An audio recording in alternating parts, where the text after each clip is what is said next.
在没有压弧焊的年代，电焊击穿打底是成手焊工必备的焊接技术。4级养焊，板板对接打底，单面焊双面成型，分享给大家。组队定位，预留使焊端间隙 3.2毫米。为了减小误差，我们直接加一根3.2直径焊条铁芯就可以。中焊端预留4毫米左右，加一根带药皮的3.2直径焊条，完全 OK。这个方法非常方便准确。焊缝背面板材打磨出金属光泽。反变形预留3度左右，焊条选择3.2直径解507碱性焊条。选择直流焊机，正接线方式就是地线夹子接在正极上。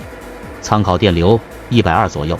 为了避免起弧式粘焊条，引弧电流加到3个格，每格10安培。引弧电流就是起弧短路的瞬间焊接电流120安培加上30安培。为了击穿后可以顺利的让铁水过流，在板材背面形成熔池，少加些推力电流。操作时选择灭弧点焊的操作手法。第一点熔池由红变暗后进行下一点落弧，听到噗噗声打开熔孔，背面形成熔池，果断拉断电弧。焊条每一次落弧都要顶到坡口根部，落点压住上一点1/2处，让铁水完全吹到背面，这样成型才会有余高。焊条左右垂直于板90度，与后侧焊缝夹角70度左右。一起看下操作细节，这是焊接时背面的焊接熔池，每一次落弧都要顶到坡口的根部，听到噗噗击穿坡口的声音，看见熔孔，果断拉断电弧，这样背面成型才会有余高，不下塌。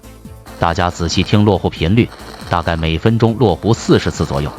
上一点发红变暗时落下一弧，落弧慢容易造成温度低，起弧困难。落弧不准，非常容易造成粘焊条。每一次拍摄熔池都非常不容易，大家给个鼓励的双击，谢谢大家。这是焊接时操作人员的身体状态，一定要蹲稳或坐稳，只要活干得明白，一只手2只手拿焊把都不丢人。我们收弧时要向脸的一侧收弧，所以说养焊其实并不难，都说不会干是因为比较费人，所以大家一定要保护好自己。正确的焊接方法，勤加练习，懂原理，会看状态，都可以焊出一个完美焊缝。这是最后的成型状态，内部成型，纹路均匀，余高一致。如果您对焊接感兴趣，关注我，每天分享焊接经验，感谢大家支持。